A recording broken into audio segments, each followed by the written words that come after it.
Hello, and welcome to episode 76 of the Compassion and Cucumbers podcast. I'm Christine. And I'm Sam.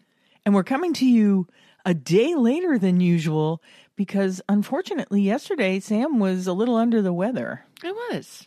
Yeah. Yeah. Just was not quite myself. A little bit of a headache. I was concerned I might have a flu coming on. Yeah. I was worried that it was like a migraine coming on. So we just decided, let's just put the kibosh to recording. And yeah. So, because the last thing you would want at that point is me in your ear in a set of headphones. This is so true.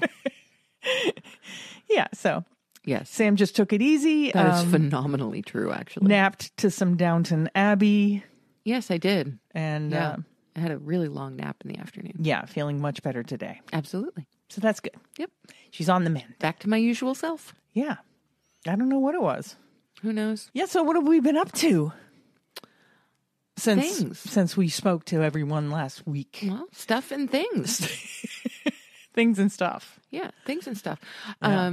Well, we celebrated Linda's birthday. Yeah, my sister Linda's birthday is the 27th, and we celebrated it the day before at my nephew Trey and his fiancée Savannah's house. Yes, we did. Trey made this lovely wilted spinach salad with mushrooms and onions, and it was good. And was it sun-dried tomato? Yeah, maybe sun-dried tomato or roasted red pepper. Yeah, it was One really or both good. Of those. Yeah, and he also made a chickpea pasta. Yes, a creamy chickpea pasta. Yeah, which was also very good. It was very good. Yeah. Yep. I enjoyed it. Very nice. Yeah, and we had some gluten-free vegan brownies, which were delicious. Yes, and you can't go wrong with vegan brownies. No, Savannah sent me the recipe, so nice. Might be making those. Cool. In the near future. Works for me. Yeah, so that was fun, and we played this really fun board game that Savannah said her friends would never play with her because it took too long. It's a Titanic board game, and Sam is a huge Titanic freak, but we've never seen this game. No, I'd never seen this game before. We actually do own a Titanic board game, but it's based on the movie. Right. This one's not based on the movie. And this is not. I thought it was a really cool game. Actually. I thought so too. It was like the board is the ship, and you have to make your way from like steerage to the lifeboats in the front of the boat. Yeah. And then along the way, everybody's a character, which is fun. You have to collect all of these items like your passport and all of your belongings and room key. Yeah, your room key. Your health check, your life jacket. Yeah, which is fun. And then there's different spots you land on where the characters in the game are telling you to do things or to pay them money or you get paid money. I think it's a really well thought out game. It was. I really enjoyed it. Yeah. It was fun. I thought it was good. Yeah, we had a good time. And so I thought it was super cool that Savannah brought that out for us. Yeah, me too. I really enjoyed it. We love board games. So. Yeah, we do. And I made to bring, this was a bad idea, but I'll tell you why after I tell you what I brought. Well, first of all, we were chosen to help test a beta app for Pickup Limes. I don't know if you're familiar with them. If you're not familiar with Pickup Limes, you really should be. Yeah. So we've been, I've been testing. Awesome. So I've been testing. They have this fabulous app, but it's still in beta. They're still in the testing phases. So as part of the testing, I made 2 of the recipes off of the app and followed through how the app helps you prepare the recipes and stuff, which is really cool. It's got an add to grocery lists function. It's got like a step-by-step page function. Built-in timers. Yeah, you can sort recipes by what ingredients you have in your house. You can sort recipes by what ingredients you don't have. And you can sort recipes, which I thought was really interesting, by certain utensils that you don't own. Like, so maybe you don't own a food processor or something like that. Anyway, I'm getting ahead of myself. So I made the crispy baked tofu nuggets and their ranch roasted potato wedges, both of which were fabulous and delicious when I made them and took them out of the oven. These are not things that you should bring then, because my nephew lives over an hour away from us. Right. So I put them in a pan, and once you cover something like that, it's no longer crispy. But I said to him, would it be okay if when we get to your house, if I pop them in the oven? But they never really crisped back up. No, not the way that you wanted them to. Yeah. Not the way that you wanted them to. So I was disappointed. I still thought they were very tasty. They still tasted good, but I was a little disappointed in the texture. Yeah, I gotcha. And all that, but... Yeah, but perhaps not the best food to travel with. No. Now, last night, then, we used the leftover crispy tofu nuggets on our salad, and Christine put them in the air fryer. I heated them back up in the air fryer. Crisped right up. I thought they were too crispy at that point. I really liked the crispy. Yes. They were over crisped. Regardless, these were both really, really great recipes, and I would definitely make them again. I just won't transport them for an hour. Yeah, that seems reasonable. Yeah. Next time, let's serve them immediately after making them. Yeah. And then I made sauces, dipping sauces. I made a homemade vegan ranch. I made a homemade vegan chipotle ranch kind of thing, and a jarred mesquite barbecue sauce. I didn't make the barbecue sauce. I enjoyed both the ranch and the barbecue sauce. Yeah. I didn't really try the mesquite sauce. Wasn't feeling the mesquite. Yeah. Or the chipotle sauce. Oh, you weren't feeling the chipotle? I wasn't feeling chipotle, so I don't think I tried it. It was good. Oh, I'm glad. I'm not surprised. So that's what we've been up to. Yeah. Now we have an update for you on something that we talked about last week. We do. We have a little bit of an update on the Miyoko's Creamery situation. So as you all know, last week we announced that back in June of last year, Miyoko was removed as CEO of her own company and was unable to talk about it for quite some time. And we were assuming last week that she now has no connection with the company. This is incorrect. So we are not at this point recommending a boycott of the brand because Miyoko does still own shares in the company. And so as long as she has that invested interest, we certainly want to continue to support her. So if that changes, we will let you know. Yeah. But for now, we are not recommending an all-out boycott of Miyoko. We are going to wait and see how the situation unfolds. We'll see how the situation plays out. And on that note, just today, Miyoko's posted a reel on Instagram, and she's like, I get a lot of people asking me, so what have you been up to for the last 8 months since you're no longer running your company? Well, apparently her sanctuary, Rancho Compassion, and 2 other nonprofit organizations have started what they're calling the LEAP program. Okay. And what that stands for is Leaders for Ethics, Animals, and the Planet. And Nice. what it is it's an alternative to 4-H and Future Farmers. How cool is that? Yeah, so it's taking students like to animal sanctuaries and teaching them how to interact with the animals, how to care for the animals in the same way that 4-H does, but without that ultimate goal of raising an animal for slaughter, which most 4-H chapters do. Yep. Where the kids they raise an animal and then they take it to show and all that, and then the animal usually inevitably is sent to slaughter. Is sold. So that's an awesome thing that she's doing. That's fantastic. Yeah, it's co-founded. Jameson Humane, Blackberry Creek, and her sanctuary, Rancho Compassion. That's awesome. Have founded that. Yeah, it's That's really cool. very cool. I dig that. Oh, did you want to talk about those chocolates you bought?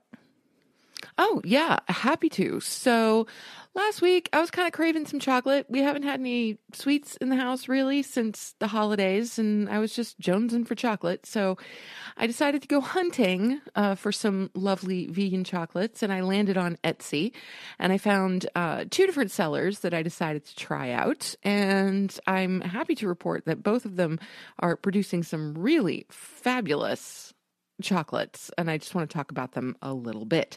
So the first company I found was Fames Chocolate. That's Fames, and they are based in Brooklyn, New York, and have been around since 1948. They are not a fully vegan company, but they are doing the work to make a lot of their recipes vegan friendly.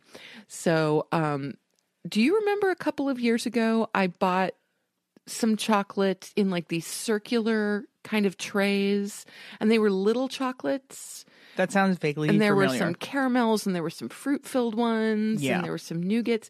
Those were Fames chocolates. Oh, okay. Now, we didn't buy them again because after we ate them, we found out that they had egg whites in them. They were dairy-free, but they had egg whites in them. Oh. But now, Fames is going back to the drawing board and making a lot of those chocolates egg-free as well. Okay. So, I bought a couple of iterations of their chocolate. I got some raspberry. They're a dark chocolate raspberry chocolate. So it's got like a raspberry jelly and a raspberry cream. I tried one on of the those inside. today. Yeah, they're fantastic. Delicious. Incredibly flavorful. Just so good. And the chocolate on them is really, you can tell it's good quality chocolate. Very good quality chocolate. Yeah. Then we have, I did some caramel nut bites. So we've got some caramel with some peanuts in there. We've got some nougats also with some peanuts. And my favorite of the bunch, I have to say, are the lemon creams. Those are so good. I was saying that they tasted like if somebody took a lemon meringue pie and dunked it in chocolate. They're amazing. Yeah. I've never had a chocolate quite like this. So this is a dark chocolate shell, and on the inside it has kind of like a lemon curd at the very center that is surrounded by a really kind of light, fluffy, almost marshmallowy. Yeah, that's why it's like meringue. Yeah, almost. it does. It has this. It has the feel of meringue, and they are just gorgeous. They are. Absolutely fantastic. So a big thumbs up for Fames Chocolate. And you, of course, can find them on Etsy. So that would be www.fameschocolates.etsy.com. Okay. Okay.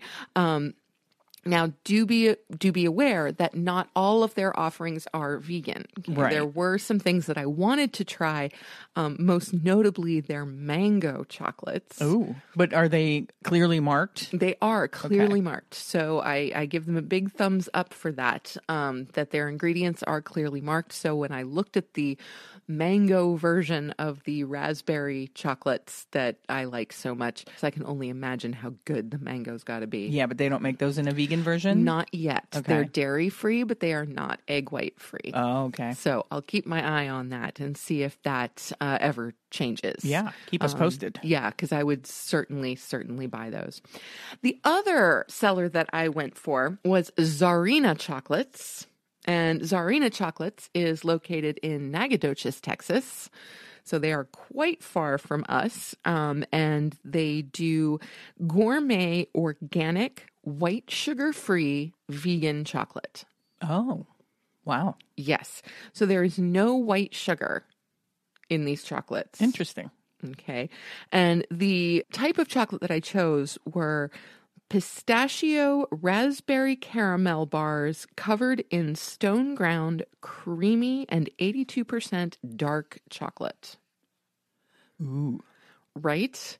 I mean, come on. Pistachio, raspberry, caramel, chocolate. Yeah, that sounds kind of crazy. I'm in. Yeah. Yes. And so I ordered, these came in boxes of 5. And so I ordered 2 boxes. We've only opened 1 so far. And we shared one of the dark chocolate bars. Oh, yeah, we did. It was good. It was very good. Yeah. And the chocolate was really rich. Super rich. Yeah. But not crazy sweet. No. So it was a really nice contrast to this kind of bitter dark chocolate, not bitter to the point that you wouldn't want to eat it, but Right. you know, it was a real dark chocolate. Definitely a high cacao level. Yes, Yeah. 82%. Over this beautiful raspberry flavored caramel with chunks of pistachio. Yeah. Really beautiful. I also tried one of the the creamy or the milk chocolate. So this is a dairy-free milk chocolate, and it was wonderful as well. A little sweeter than the dark chocolate, obviously. I like milk chocolate. I know you're not. You'd rather have dark chocolate. I definitely prefer dark to milk, but these were absolutely beautiful. I'll have to try those. I haven't tried that one yet. Yeah, so absolutely fantastic. Would definitely recommend them. And according to the box, these are very nicely packaged also, by the way. And they came all the way from Texas and they arrived in perfect condition. So you can store them in an airtight container for up to 6 weeks. That's good. Yes, that's awesome. That's funny. They won't last that long. Well, right. You wouldn't think Well, we got 2 boxes. They might last that long. Well, you know. They're very small boxes. Yes, because there's only 5 chocolates in each box. We won't have to worry about that 6-week thing. No, probably not. I would highly recommend looking into Czarina chocolates as well, and you can find them at www.czarinachocolates.etsy.com. Cool. Yeah. So 2 small businesses making some really amazing vegan chocolate. So go on, check them out. Yeah, definitely check them out. And I would be interested in finding out where they source their chocolate from. Oh, absolutely. So yes, maybe I'll look into that. Okay. Next up, we have a recipe this week from our vegan kitchen. It's one of our recipes. Yes. Yeah. So here's this week's recipe from our vegan kitchen.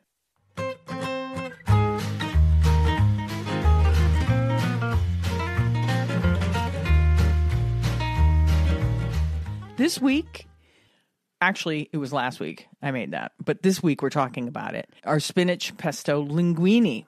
Cool. And Sam seemed to like it, so that's always a good thing. When do I not like things? It's not like you're a picky eater. I'm really anything. not. You pretty much like anything I make. Yeah, pretty much. Yeah. I mean, you know, there've been a couple of things that we both agreed didn't quite get there. Yeah, but no. Yeah. I mean, when you're improvising, especially when you're improvising a pasta dish, like there is no question in my mind that it's going to turn out fabulously. Yeah, well, this did turn out fabulously. I just happened to have some leftover pasta. Not leftover pasta. I had some leftover spinach from the Polak paneer. Oh, yeah. And I wanted to use that up. So I'm like, I'll make a spinach pesto. I've heard of people making a spinach pesto. Mm-hmm. So I just used the spinach.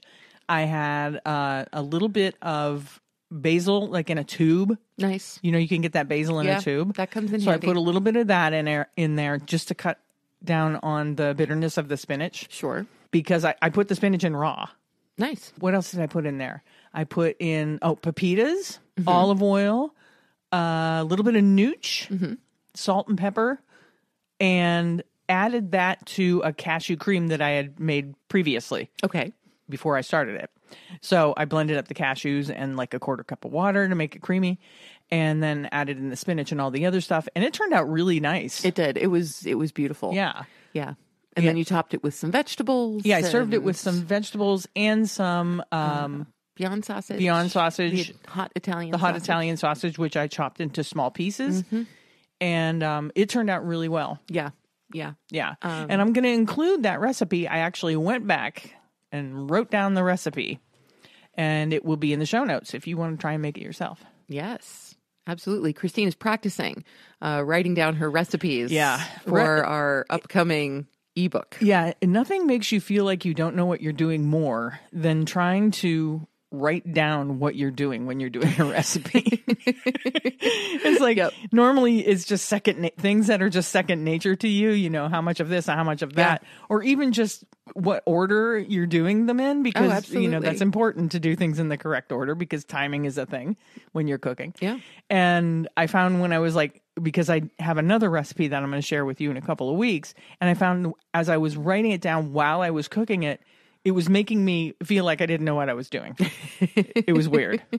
Very weird. I mean, I know I feel the same way. I have some colleagues who actually, whenever they're teaching, they write down every exercise they're going to give. They write down, you know, the order of the steps and the technical elements that are being included. And I can't. Like, right. You just don't work that way. I don't work that way. And so it amazes me that they can do it. But for me, it's just like, well, no, I just remember it. And Yeah, it just comes organically. It comes organically. Yeah. So to write it down feels like an unnecessary step. Yeah, well, that's what it didn't feel unnecessary to me, but it definitely felt unnatural to be writing down what I was doing. That makes sense. Absolutely. So yeah, you don't cook that way. Yeah, I don't cook that way. Yes, so this is good practice, and you all are my guinea pigs because I'm going to be sharing these recipes, and I mean they are tested. We eat it. It's not like you're going to get a bad recipe.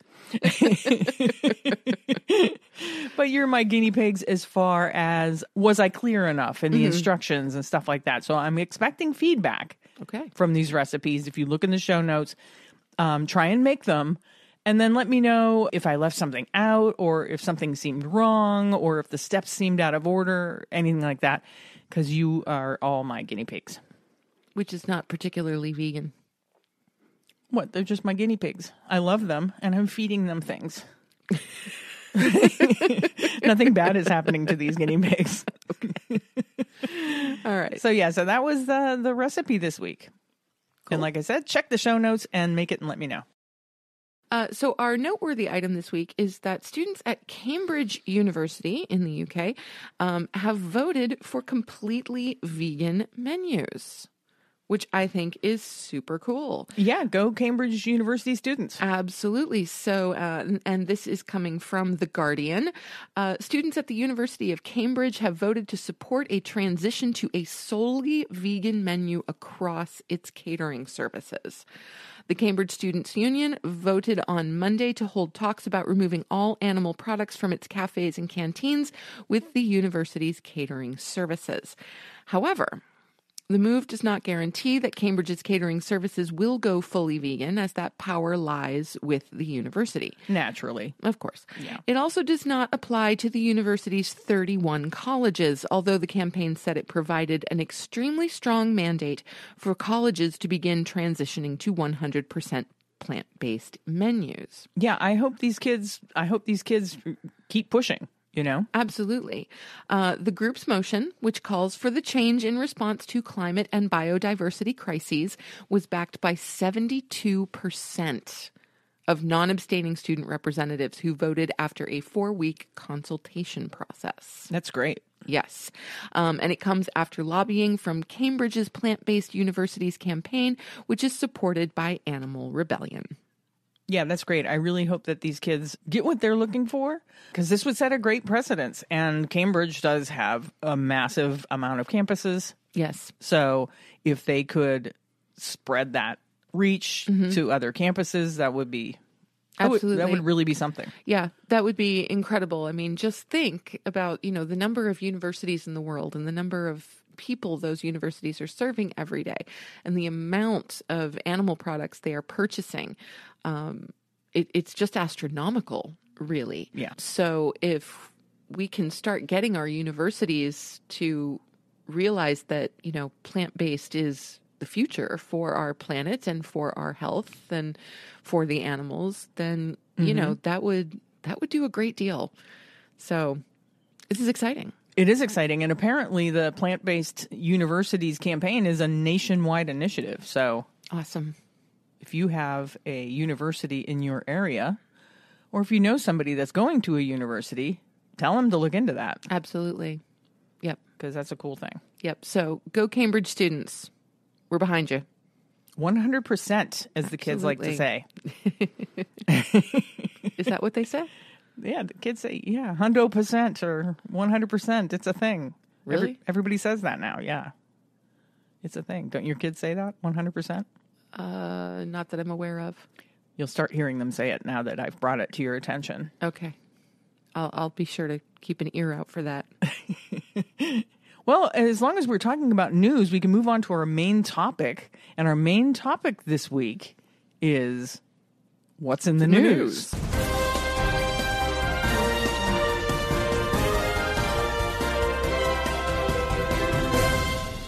Yeah, so there's a lot of interesting things going on in the vegan world, and I thought we would share some of them. I'm going to start with a bit of good news, or fun and happy news, that comes from Veg News. It's a story about Omari McQueen, and I don't know if you're familiar with Omari McQueen, but he's a 14-year-old who he's already had some level of success with cooking shows and cookbooks and whatnot, but he's now going to have a vegan BBC cooking show and a book deal. Awesome. Yeah. At 14? Yeah. Wow. Teen British chef Omari McQueen has already accomplished a lot in his 14 years of life, and he's adding a new BBC show and Scholastic book deal to the mix. This week, Meet the McQueens begins airing on CBBC, which is the BBC's like children's network. Yeah. It's kind of like a reality show about his family. It's a 20-part series. It follows the McQueen family, which is made up of 9 members, including the teen chef, who says he's king of the kitchen. And each episode of the comedy reality series is made up of antics between the siblings and is punctuated by an Omari Cooks segment during which McQueen whips up an easy vegan meal to inspire, it says in the article, readers to cook. But I think they meant watchers because they're talking about the television show. Mm-hmm. In addition to cooking, Meet the McQueens explores relatable concepts like challenging the children to give up gaming for 24 hours so they can go outside and engage in physical activities, helping their busy mother with house cleaning while she takes care of their baby sister, among other things. The show is punctuated with humorous antics. How could it not with 9 of them, right? With viewers learning that McQueen, while an avid animal lover, is actually afraid of pigeons. So Omari also has this Scholastic book deal, which is really cool.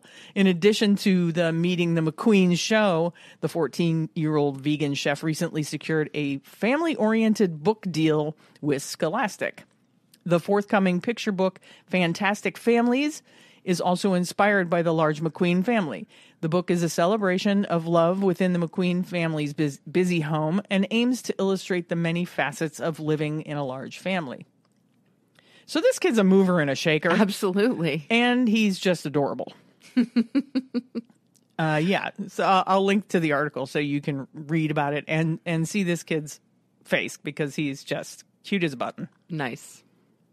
Congratulations, Omari. Yeah. What else is in the news? Well, this one's pretty funny. This next one seems like we've got a lot of UK news today. It's where all the good stuff comes from. It's true. It really is. So anyway, this one is kind of, it's funny and sad at the same time. This is coming from the Mirror, and we have vegan left shocked after being served up single banana for in-flight meal they paid for. Yeah, this is fun. I mean, it's funny, but it's not funny. If it happened to you, it wouldn't be funny. Well, no. I mean, actually, I think it would be funny, but yeah. If you're paying for a meal, I mean, come on. So what happened here is vegan passenger Chris Chari was flying out of Jakarta International Airport on a Japan Airlines plane and decided to order the vegan breakfast. They were shocked when the meal arrived and it was a lone banana. And if you look at the article, there is a picture of a unpeeled banana on a plate. Yeah. With what looks like could either be a glass of ginger ale or sparkling wine. Right. And your standard, airline utensils. Right. On a tray. Yeah, it's fancy. It's sad. It's truly, truly sad. At least they put it on a plate.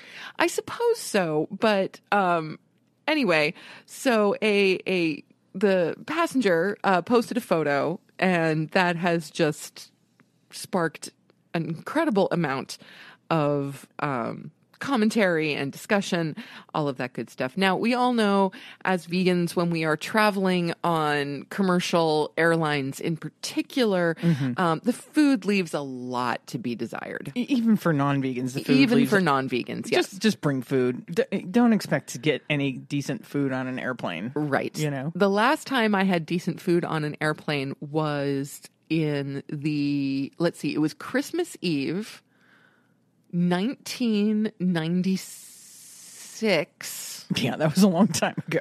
Yes.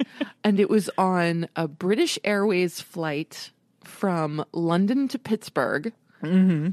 And I don't know how I got the good luck, but I was bumped up to first class. Well, that's why you got a good meal. Yes, I was bumped up to first class, maybe because I was nice to the person who checked me in for my flight in Amsterdam. And it was Christmas Eve. And it was Christmas Eve. Probably wasn't a whole lot of people flying. There weren't a lot of people flying. Yeah. And so I was in seat 1A, which was crazy. And there was no one in the seat next to me. And the food was fantastic. Wow. And the drinks just kept on coming. It was the best flight ever. Really, just the best flight You definitely ever. got more than a banana. Yes, I particularly remember the orange cream cheesecake. That sounds good. I don't remember the rest of the meal, but the dessert Yeah. was fabulous. Wow. Yeah. Yeah, so I think it's funny that this passenger, he says, I mistakenly assumed she meant that the breakfast included a banana. Right. But no. The breakfast, when she served the banana after takeoff, I thought it was just an underwhelming appetizer, but it was in fact the entire meal service. Yeah. That's crazy. Yeah, exactly. So yes, commercial airlines, step it up a little bit. Yeah. That would be great. We would all appreciate it. Yeah. They did go on to say it was a really good banana. Well, one of the best bananas they've had recently, but it still seems more appropriate as a snack and not a meal. Yes, completely. I completely agree. Yeah. That's wow. I can't even imagine the flight attendant that delivered that banana, what they were thinking. Yeah. Like they had to be thinking, really? Because I'm sure they have like a list of, because this was a pre-ordered vegan meal, right? Yes. And I'm sure they have a list of like the pre-orders or whatever. And they're like, okay, here's your banana on a plate. I don't know how I couldn't serve that to somebody with a straight face. I would be like, so sorry. It would be challenging. Here's your banana. Yeah. It would be challenging. It's all we could rustle up for you. Yeah. Yeah. What else you got? Too funny. Another thing kind of on the lighter side, but not really, is a story, again from Veg News, about sriracha. And the headline is sriracha vegan? The answer is yes, but also no, and here's why. And the article goes on to talk about sriracha, that sriracha comes from a place in the south coast of Thailand called sriracha, and that if you read further down, because I think most of us probably use this specific brand of sriracha, which is one of the most popular brands of sriracha. And the name of that brand is Hoi Fung. So if you use Hoi Fung sriracha, which is the sriracha we have in our refrigerator right now, it's not vegan. Because, well, the cool thing is the manufacturers of Hoi Fung Industries, they said plainly, no, our sriracha is not vegan. And it's because of the sugar in the sriracha. It is processed with bone char. Well, no more sriracha for us. Well, I have that bottle. We'll use it up. I mean, here's the thing. That bottle of sriracha, they're big bottles. Yeah, they are. We've had that bottle of sriracha for over a year. True. So maybe I will start keeping my eye out for different brands of sriracha. And funny thing, during COVID, there was a huge sriracha shortage. Really? Yeah. I wasn't aware of that. Yeah, I don't know why. It was, I think the people, they didn't have enough people in, that could be in the too. factories. Yeah, for sure. It was a production issue. Mm-hmm. So yeah, if you use Hoi Fung, which most people do, it's the most popular brand of sriracha. It's that one in the big bottle with the green top that unscrews. Yep. It is not vegan. But there are a lot of other vegan ones out there. And I recently heard, and I'm going to have to check on this fact and report back next week. Okay. That you can tell if the sugar in a product is processed with bone char by where the product is manufactured. Okay. But I can't tell you where those places are. Okay. Chris Cooney, the vegan zombie. Yes. He said on one of his videos recently that if it's made in, I want to say like Wisconsin or someplace, there's like 3 places that you're completely safe, that those states do not use sugars processed with bone char. Okay. I'll look into that and get you the actual facts. All right. Sounds good. But just know that there is a way to find out, because They don't have to put if the sugar was processed with bone char or not. No, they don't. It just says sugar. Yeah.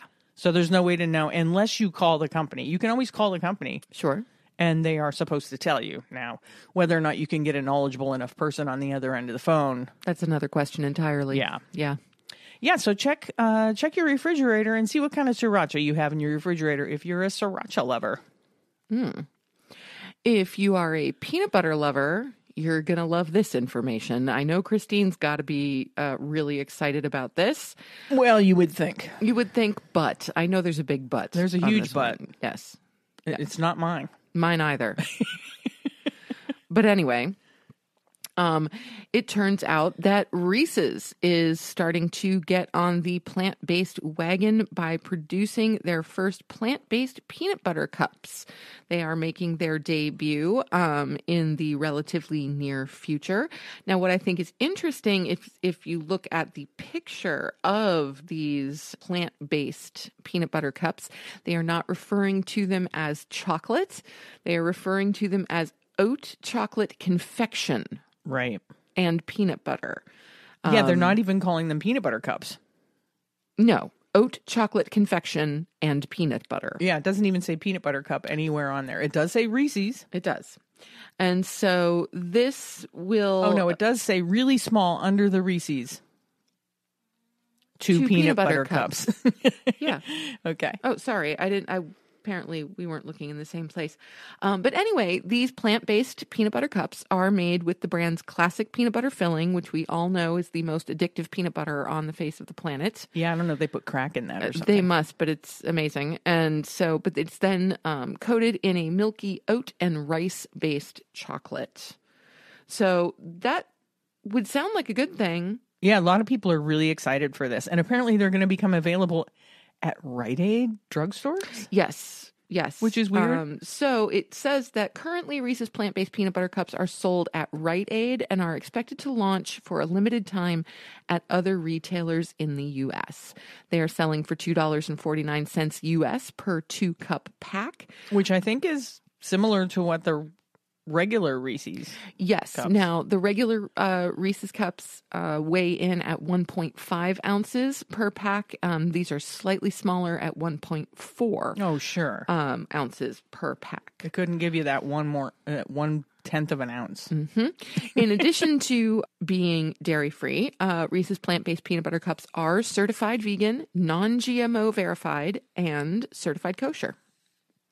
They are nicely labeled. Yes. Very plainly labeled vegan, and they have the big non-GMO thing on them, which is nice. Always appreciated. Yeah, and a lot of people are really excited for these, and I don't blame them. I used to be a huge Reese's peanut butter fan. Oh, yes. Like when the holiday ones would come out, the Reese trees. The trees and the eggs and the hearts. I'd be like, bring it on. Yes. But we all know, of course, Here's the but. that Reese's are made by Hershey's. Right. There's your butt right there. Yeah. Okay. So they are made by the Hershey Company. Now, I have a little bit of affection from my childhood for the Hershey Company because we live in Pennsylvania and I used to go to Hershey Park. Yeah, a lot of kids in Pennsylvania would go class trips and stuff too to Hershey Park. Yes, so I've been to Hershey Park a number of times, had a great time while I was there, and of course at the time was completely oblivious to any major issues within the Hershey most Company. People were completely oblivious to any major issues with Hershey. And so just to be aware, okay, so we know what we're getting into when we buy Hershey products. A few cons that come along with the Hershey name. Number one is that initially, when the company was first starting, the chocolate was made by enslaved children. Yeah, blatantly enslaved children. Yes. Made Hershey's candy. Yes, and unapologetically. It was... That was their workforce. It was their workforce. Yep. It was well known that... Yeah, they had like workhouses. Yes, absolutely. Also, this is not necessarily an aspersion on Hershey, but the founder of the company, Milton Hershey, went bankrupt twice and relied on a close friend and his aunt for enough money to buy the supplies for his chocolate. Well, yeah, that happens to a lot of businesses. That's nothing to be... That's nothing to be ashamed of. That's just, an unfortunate byproduct of being in business, unfortunately. Yeah. What is a bit more troubling, though, is that Hershey sources their cocoa in West Africa, and that area is claimed to be a scene of child labor, trafficking, and forced labor. Yes. Yes. Even getting beyond that, we have some other problems. So in November of 2006, Hershey products were recalled because there were concerns about salmonella. Again, they're not alone in this. Oh, yeah. There are any number of products from any number of companies. Yeah, food production stuff happens. And it does. Yeah, recalls happen. Yes. In July of 1998, their 100-gram chocolate bars were recalled because of possible traces of almonds that were not listed in the ingredients. They were being sold for a fundraising event. And of course, tree nuts are one of those things that people can be highly, highly allergic to. Yeah, they're on that allergen list. So that's definitely something to be aware of. And finally, the Global Exchange Report states that Hershey has no policies in place to purchase cocoa that has been produced without the use of labor exploitation, and the company has consistently refused to provide public information about its cocoa sources. Yeah, why wouldn't they provide that unless the answer was something you didn't want to hear? Right. Additionally, Hershey has made no move to shift to third-party certification for the cocoa that it sources from West Africa. No information is available from Hershey about how the money it has invested in various programs in West Africa has actually impacted reductions in forced, trafficked, and child labor among the suppliers of its cocoa.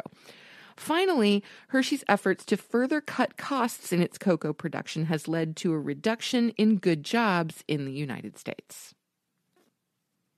Yeah, so Hershey's not good. Not a good company. I don't want to support them. No. As much as I'm like, ooh, I want a vegan Reese's cup. Well, guess what? We've got a few really, really good substitutions for those. Yeah, the Justin's ones are fantastic. And what are those other ones? The pucks. Oh, the nut butter pucks. They're called nut pucks, but yes. I forget the name of the company that I do makes too. those. You got me some for Christmas, and they were really good. They're good. Yeah, Chomp makes yes, them. Yes, Chomp makes those nut butter pucks, and those were really, really good. Yeah, so there are really definitely very, very viable alternatives out there, and who are sourcing their cocoa responsibly. So even though the Reese's peanut butter cups in a dairy-free form might sound exciting, we would definitely send you in other directions. Yeah, there was another thing on there too about about exchange students being used for labor. Yeah, in Hershey, and one of the exchange students said it was some of the worst moments of their life working for Hershey. Yeah. So, yeah, not so much with the Reese's vegan peanut butter cups. I mean, so many people are so excited, and I don't blame people for getting excited over it, but, you got to go to the source, If there's child labor involved, I don't want to eat that. No, me either. It's terrible. Yeah. And just the fact that Hershey won't release that information or won't let a third-party organization try and certify their chocolate. Right. Yeah. They could get rid of a lot of bad press by just letting that third-party company certify the production of their chocolate. Yeah. And the fact that they won't absolutely. Yeah, the fact that they won't allow that to happen just blatantly tells me, they're using child labor. And they don't want a third party company to find that out and report it. Right. Right? Right. Or if not child labor, forced labor. Right. Yeah. Because the cocoa industry is notorious for the use of forced labor. So, it's definitely something to keep an eye out for. Yeah, we know where your chocolate comes from. Yeah, we talked about that last week. And if you want to know where your chocolate comes from, or if you want to know what chocolates are free from all of that badness, go to the Food Empowerment Project website. They even have an app for it you can put on your phone. So if you're out shopping and you're buying chocolate, you can check their chocolate list, and they will tell you which chocolates are, certified, that they don't use child labor, they don't use forced labor, and that they're ethically produced. Yeah, so that was what's in vegan news. Next up, we have one of Sam's, and I know they're not her reasons. They are not. But Sam is going to give you one of the 72 reasons to be vegan out of the 72 reasons to be vegan book. Reasons to be vegan. Oh my gosh. Like, seriously, I wish we could have Queen Latifah saying that. I know, right? It is just my favorite line in that song. Yeah. Yeah. I don't know if we have any Queen Latifah fans out there, but there is that one Queen Latifah song where she says, reasons to be cheerful. Yes. And oh my gosh. And I use it in class frequently, and I play it long enough to make sure to get to that line because it just makes me happy. In and of itself, it is a reason to be cheerful, but yeah, it's just great. I love it. No, so today we are going with, because of our earlier chocolate discussion, we are going with reason number 38, which is creamy doesn't have to mean dairy. Okay. Do not worry. You do not have to give up cream to go vegan. Repeat, you will not miss out on creaminess by giving up animal stuff. You can have Alfredo sauce on your pasta, rich and velvety soups, desserts drizzled with decadent cream sauce, and everything else your little taste buds desire. Say hello to the mighty cashew. Hey, I love the mighty cashew, which reminds me I'm out of cashews. Oh, no. Yeah. Yeah. So cashews are awesome because they don't have a strong nutty taste and they have a good bit of fat in them, which makes them rich. Mm-hmm. So when they're blended with water, they can make a decadent cream that rivals anything that comes from cows. Christine is becoming an expert in making things out of cashew cream. I love adding cashew cream to things. If you want any recipe to be creamy, or you want to make a cream sauce or a cheese sauce or any kind of sauce or even dressings, I'm telling you, handful of cashews. You don't even need to soak them if you have a Vitamix. I still do because it makes them extra creamy. Sure. Just toss them in your Vitamix with a little bit of water. Yep. Just mix them till they're creamy. Absolutely. And you can use that cashew cream. It can also serve as a base for chocolates, as a base for cheesecake. Like there are any number of things that you can do with it. So you don't have to give up that fabulously creamy texture in sauces, desserts, and soups. No. Or in the recipe that I'm going to share with you guys in the show notes for this week's episode. Exactly. That spinach pesto is a really good example. Yeah, absolutely. Yeah, because raw cashews, they basically have little to no, it's such a neutral flavor. Like if you just make the cashew cream alone and don't put anything in it, it really doesn't taste like anything. No, it really doesn't. Yeah. No, it's kind of like tofu in that way. Right. Yeah. It doesn't really have much of a taste until you give it flavor. Put things in it. Yes. Yeah. Yeah. Well, thank you for the reason of the week. My pleasure. We're on to one of my favorite segments of the show. This is honestly becoming this might be becoming my favorite segment of the show now, which is the listener shout out. Just want to give a shout out to all my fans watching. I love you guys. I love you. Really? I get to do it? Woohoo! All right, so our listener shout out this week is to Sharon Genco. Sharon has been a fan and supporter of the show from the very beginning. She might be our very first listener. I think she was. I think she was our first avid listener. Yes. Yeah. She is a home chef, a proud mother, and has been an awesome help with the show. Whenever we do a call to action, Sharon is always one of the first to respond. So we want to thank you, Sharon, so much for all of your support over the last year and almost a half. Please send us an email or a DM with your address and your t-shirt size, and we will send you a swag bag pronto. Yay! Yay! Thanks, Sharon. We love you. We do. Yeah. So send us that information so I can send you a swag bag. Woohoo! And that brings us to housekeeping. It does. Yeah. We're still holding our Food Not Bombs fundraiser, and I'd really like to get some more donations for that. There's been quite a lull in our Food Not Bombs fundraiser. Not trying to guilt people or anything. No. But Food Not Bombs is a great organization. They provide vegan meals to vegans who have food insecurities. So a lot of times people with food insecurities who are vegan will go to like a food bank, and aside from maybe canned vegetables and stuff, they can't get anything. Well, what Food Not Bombs does is they actually cook the food. Yeah. They make the meals, and they bring those meals to a specific location, and people can go and get a hot meal, a hot vegan meal if they're having food insecurity.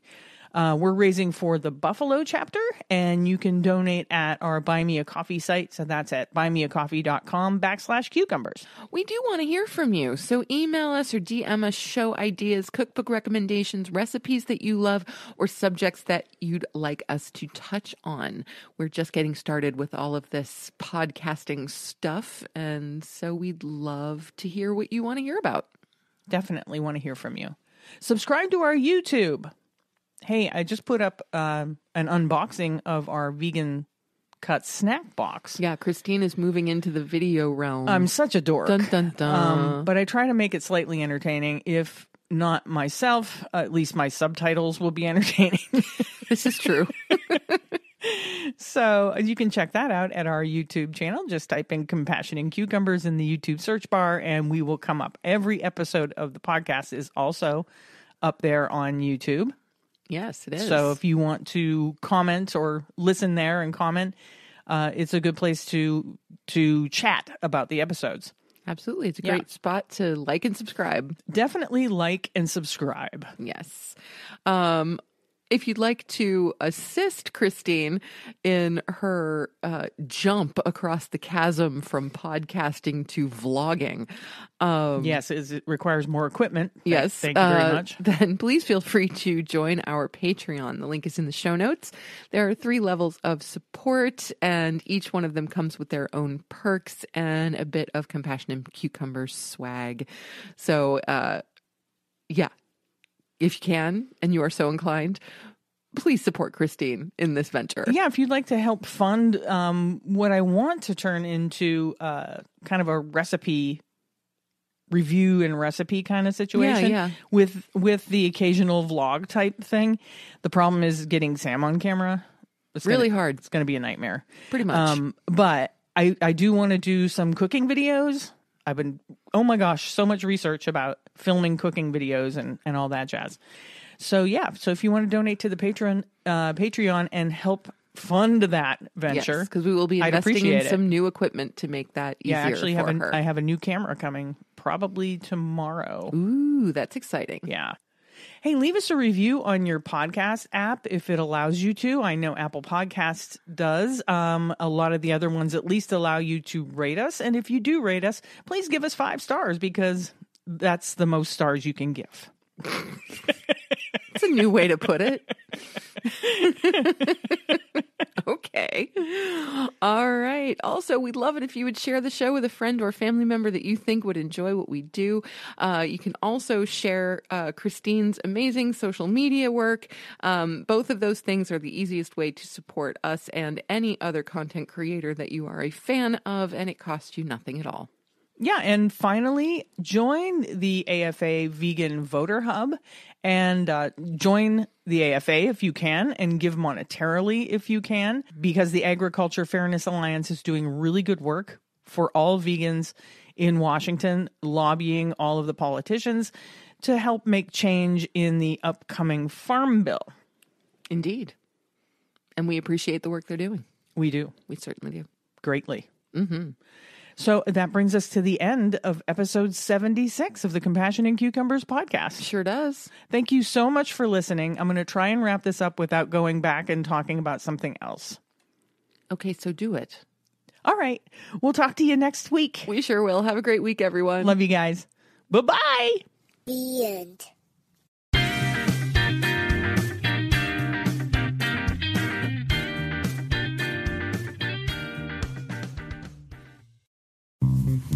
Do you want to support the Compassion and Cucumbers podcast? Well, you can do that by joining our Patreon page. We have 3 different levels of support, and all 3 come with their own special bonuses. Hey, you can support the podcast and get yourself some really cool merch. All the links and deets are in the show notes. We'll catch you next week on the next episode of Compassion and Cucumbers.